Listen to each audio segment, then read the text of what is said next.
Hello everyone, कैसे हैं आप सभी। आज मैं फिर हाजिर हूं आपके सामने एक और नया टॉपिक लेकर।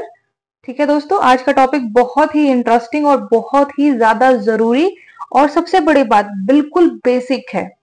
जिन लोगों को शुरू में ही जो बेस वाली इंग्लिश सीखनी है ना, उनके लिए ये वाला टॉपिक बहुत ज्यादा जरूरी है, क्योंकि ये सब कुछ हम डेली यूज करते हैं, डेली।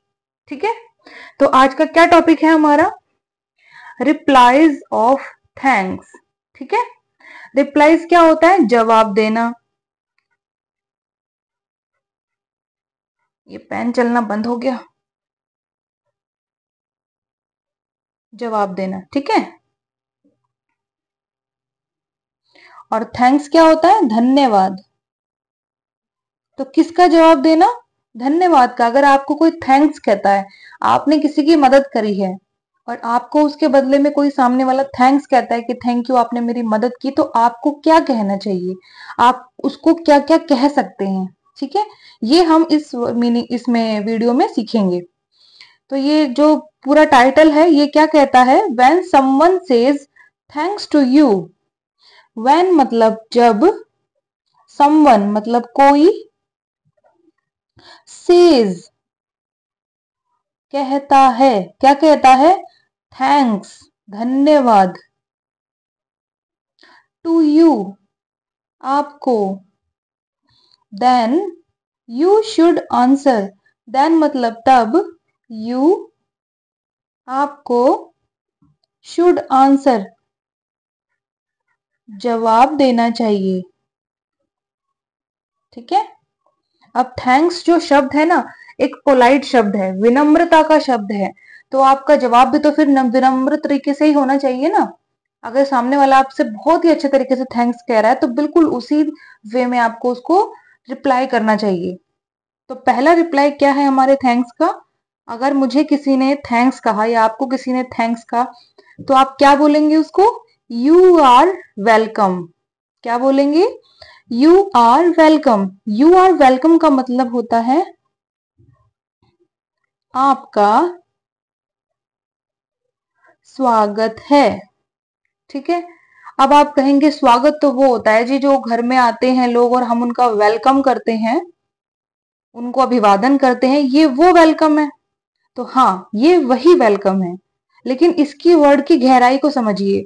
आप जब किसी का वेलकम कर रहे हैं, तो इसका मतलब क्या है कि आप अपनी पोलाइटनेस दिखा रहे हैं, आप सामने वाले के लिए कुछ अच्छा कर रहे हैं। ठीक है, तो जो अभिवादन करना होता है ना, वो भी एक तरीके का धन्यवाद है, कि आपने मुझे धन्यवाद किया, इसके लिए मैं आपको वापस से धन्यवाद करता हूँ, वापस से आपको स्वागत करता हूँ आपका। ठीक है, मतलब एक तरीके की आपने उसको इज्जत दी है। किसी को हम वेलकम करते हैं तो हम उसको इज्जत ही तो देते हैं, रिस्पेक्ट ही तो देते हैं। तो उसके थैंक्स वर्ड को आपने रिस्पेक्ट दी है इसमें। ठीक है, तो पहला सेंटेंस आप क्या कह सकते हैं? यू आर वेलकम, आपका स्वागत है। ठीक है, दूसरा सेंटेंस क्या है? Not a problem. Not a problem का क्या मतलब है? कोई परेशानी नहीं है। ठीक है, आपने उसको कहा थैंक यू या थैंक्स, उसने आपको कहा कोई परेशानी नहीं है, मतलब जो हमने आपकी हेल्प करी है उसको करने में मुझे कोई भी परेशानी नहीं हुई। तो आप अपना थैंक्स ना भी कहें तो भी चलेगा। ठीक है ना। तो जितना पोलाइट वर्ड थैंक्स है, उतना ही पोलाइट वर्ड है नॉट अ प्रॉब्लम। कोई प्रॉब्लम नहीं है, कोई बात नहीं। आया समझ में आपको? अगले वर्ड पे आते हैं, नो वरीज। वरीज क्या होती है? चिंता। ठीक है, और वरीज है तो मतलब बहुत सारी चिंताएं। तो इसका हिंदी मीनिंग क्या निकलेगा? कोई चिंता की बात नहीं है। ठीक है, आपने किसी को धन्यवाद कहा और वो आपको कह रहा है नो वरीज। वो क्या कह रहा है कि कोई बात नहीं, कोई चिंता की बात नहीं है इसमें। अब धन्यवाद ना भी कहोगे तो भी चलेगा, और धन्यवाद आपने नहीं कहा है तो भी कोई चिंता की बात आपके लिए नहीं है। ठीक है, तो इसलिए हम उसको नो वरीज भी बोल सकते हैं। दूसरा, मेंशन नोट। ठीक है, मेंशन नोट क्या होता है? इसका उल्लेख ना करे या फिर यह ना बोले।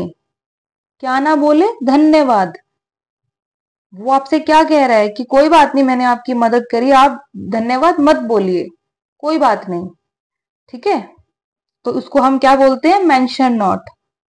आपकी मम्मी ने आपकी कोई हेल्प करी है, ठीक है, आप उनको धन्यवाद कह रहे हो, तो वो क्या कहेंगी आपको? Mention not. क्यों? क्यों? ये तो माँ का फर्ज होता है, उनका तो डेली का काम है अपने बच्चों की हेल्प करना। ठीक है, और आप किसी बाहर वाले इंसान को, कोई बाहर वाला आपकी कोई, आपने किसी की मदद की है और वो आपको कह रहा है कि धन्यवाद, तो आप उसको क्या कह सकते हैं? Mention not. कोई बात नहीं, जरूरत नहीं है थैंक्स बोलने की, तो ये शब्द ना बोले, नो मेंशन या फिर मेंशन नॉट। ठीक है, अगला वर्ड है हमारा इट्स माय प्लेजर। क्या है? It's my pleasure. माय मतलब मेरा, और प्लेजर क्या होता है? सौभाग्य। तो क्या बनाइए? यह मेरा सौभाग्य है। क्या मेरा सौभाग्य है? कि मैंने आपकी मदद करी। ये मेरा सौभाग्य है कि मुझे आपकी मदद करने का मौका मिला। इनडायरेक्टली हम उसको ये चीज कह रहे हैं, उसका अभिवादन कर रहे हैं। ठीक है ना, उसने आपको धन्यवाद दिया, आपने जो उसकी मदद की उसके लिए, और वो क्या कह रहा है कि आपकी हेल्प करना, आपकी मदद करना मेरा सौभाग्य है। कि कितना पोलाइट आंसर है ये थैंक्स का, बताइए। बहुत ही अच्छा जवाब है। किसी को बोलेंगे ना तो वो भी खुश हो जाएगा, उसके चेहरे पे पक्का डेफिनेटली एक बहुत ही अच्छी छोटी सी आए बेशक स्माइल, लेकिन स्माइल जरूर आएगी। ठीक है दोस्तों, अगला क्या वर्ड है हमारा? Any time. एनी टाइम का मतलब क्या होता है? कभी भी। ठीक है, वर्ड छोटा सा है, हिंदी मीनिंग भी छोटा सा है, लेकिन इसका जो मतलब निकलता है ना, अर्थ निकलता है, वो बहुत बड़ा निकलता है। क्या कहना चाह रहे हो आप इसमें?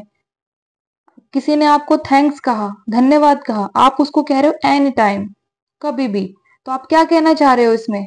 कि आपको कभी भी मेरी हेल्प की जरूरत पड़े, आप मुझे बेझिझक बोल देना, मैं हमेशा आपके लिए रेडी रहूंगा, कभी भी। ठीक है ना, तो इतने बड़े सेंटेंस को हम एक छोटे से वर्ड में बोल देते हैं, एनी टाइम, कि कभी भी। ठीक है ना, कि इसका मतलब यही होता है कि आपको कभी भी मेरी जरूरत पड़े, आप मुझे बोल देना, मैं हमेशा आपके लिए तैयार हूं। तो क्या हुआ इसका मतलब? कभी भी। आया समझ में आपको? बहुत ही इजी है ये। अगला हमारा सेंटेंस है I am always there to help you. ये जो मैंने अभी आपको बात कही है वो यही है। ठीक है, एनी टाइम और I am always there to help you, दोनों के मतलब लगभग सेम होंगे। तो ये वाली लाइन क्या कहती है? I am always there to help you, मैं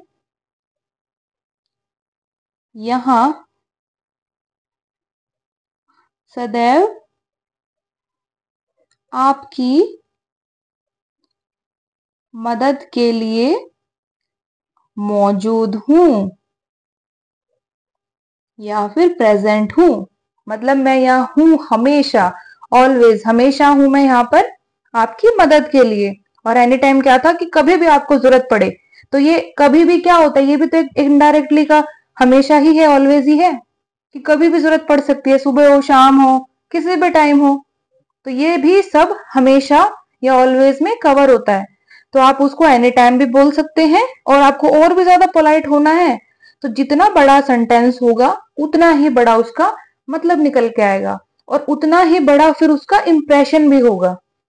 ठीक है, जो छोटे शब्द होते हैं उनका छोटा इंप्रेशन होता है, और जो बड़े सेंटेंसेस हो जाते हैं उनका अर्थ और उनकी वैल्यू उतनी ही बड़ी हो जाती है।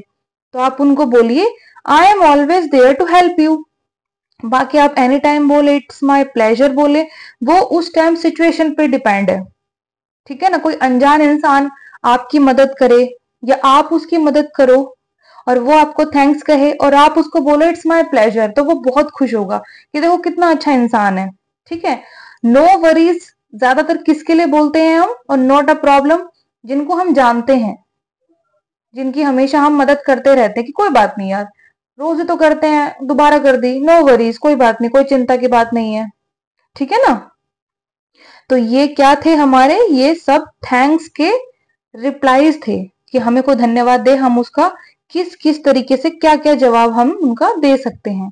ठीक है, अगर वीडियो अच्छी लगी हो तो चैनल को लाइक, सब्सक्राइब और शेयर जरूर कीजिएगा दोस्तों।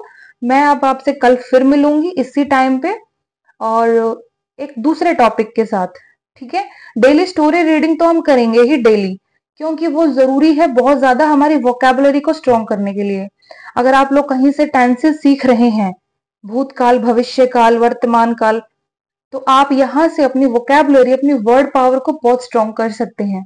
प्रोनाउंसिएशन वर्ड्स के सीख सकते हैं।